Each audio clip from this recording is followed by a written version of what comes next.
Alright guys, so right now আমরা এখন যাব মেরিন ড্রাইভ রোডে and এই চান্দের গাড়ি দিয়ে আমরা যাব এখন পাটোটেক বিচে। So let's go.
লিখেছিল সে এক কবিতা, নাম তার নীলাঞ্জনা।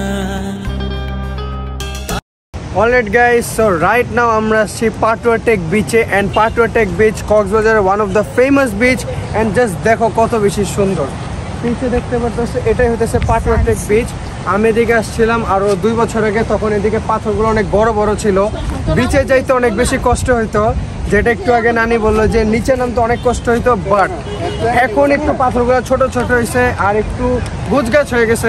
আমরা যখন 2 বছর আগে আসছিলাম তখন অনেক বেশি অসুবিধা হয়েছিল যাইতে, বাট এখন অনেক বেশি সুবিধা হবে।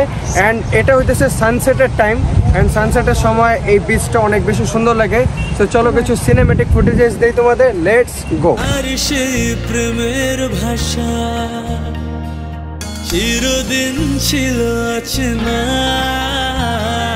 লিখেছিল সে এক কবিতা, নাম তার নীলাঞ্জনা।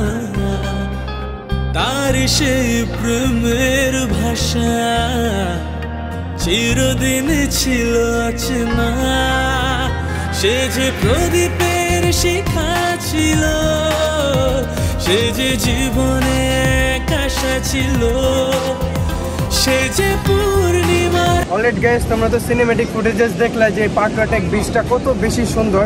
অ্যান্ড আমার মতে এই পাটোটেক বিচটা, সুগন্ধা বিচ, তারপর কলাতলি বিচ, এগুলো বিচের থেকে অনেক বেশি সুন্দর।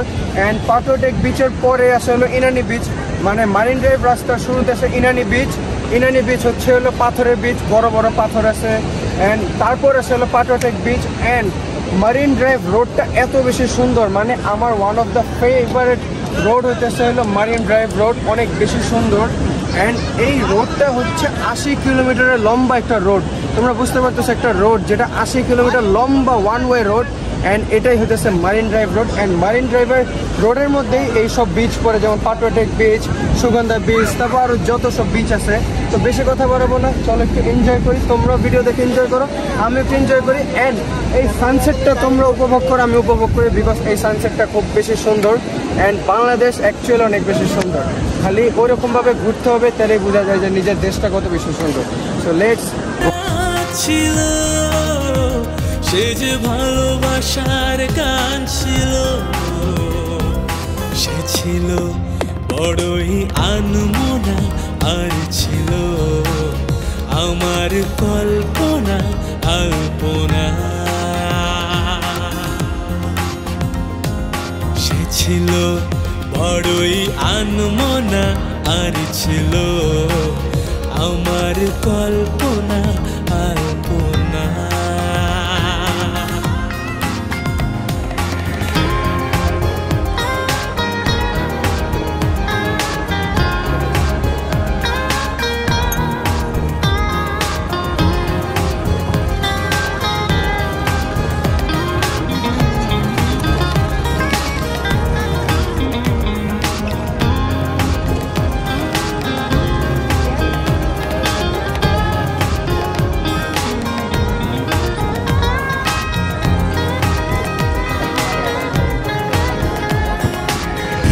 অলরাইট গাইস, তো তোমরা তো দেখলা যে পাটুয়াটেক বিচটা কত বেশি সুন্দর। অ্যান্ড এখন কিন্তু গোল্ডেন আওয়ার চলতেছে, তোমরা দেখতেই পারো যে সূর্য একবারে ডুবার অবস্থা, যে এখনই সানসেট চলতেছে, তো একটু পরই পুরো অন্ধকার হয়ে যাবে। অ্যান্ড এটাই হইতেছে গোল্ডেন আওয়ার। অ্যান্ড একটু আগে যেটা তোমরা দেখছো আমরা যে সময় পাটুয়াটেক বিচে আসছি সেটাও গোল্ডেন আওয়ার ছিল। অ্যান্ড অ্যাকচুয়ালি খুব বেশি সুন্দর লাগে যখন সমুদ্রের সামনে সানসেট দেখবে না, অ্যাকচুয়ালি অনেক বেশি ভালো লাগে। অ্যান্ড এই সময় যদি নিজের ফ্যামিলি নিজের আপনজনরা সাথে থাকে এই জিনিসটা আরও বেশি মজার হয়ে যায়। অ্যান্ড আমি অ্যাকচুয়ালি কিন্তু অনেকটাই নেচার লাভিং পারসন, অ্যান্ড আমার কাছে এগুলো অনেক বেশি ভালো লাগে। সো জাস্ট মাশাল্লাহ অ্যান্ড আলহামদুলিল্লাহ। অ্যান্ড দেখি তোমাদের আর কী কী দেখানো যায়, let's see and enjoy. And যদি তোমরা ভিডিওটা এখন পর্যন্ত দেখে থাকো then don't forget to like this video. আর ভালোবাসার ছোঁয়ায় মনে পড়ে কত কথা, কোনদিন সে কি ভোলা যায়। ভরেছিল আমার পৃথিবী তোর ভালোবাসার ছোঁয়ায়, মনে পড়ে কত কথা, কোনদিন সে কি ভোলা যায়। সে যে সুখের এক স্মৃতি ছিল, সে যে চিরদিনের সাথী ছিল, সে যে পূর্ণিমা রাত ছিল, সে যে ভালোবাসার গান ছিল।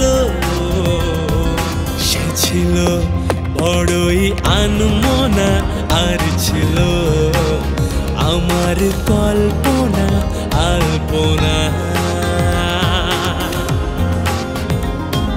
সে ছিল বড়ই আনমনা আর ছিল আমার কল্পনা আলপনা। Thank you so much guys, আজকের ব্লগটা এই পর্যন্ত ছিল। I hope you enjoyed the video and if you did then don't forget to subscribe my YouTube channel. And I don't know এই ব্লগটা তোমাদের কীরকম লাগছে, বাট পার্সোনালি আমার কাছে খুব বেশি ভালো লাগছে। সো দেখা হচ্ছে নেক্সট ব্লগে, যেটা খুব বেশি তাড়াতাড়ি আসতেছে। তত পর্যন্ত বাই বাই, পিস আউট, আল্লাহ হাফেজ, আসসালামু আলাইকুম।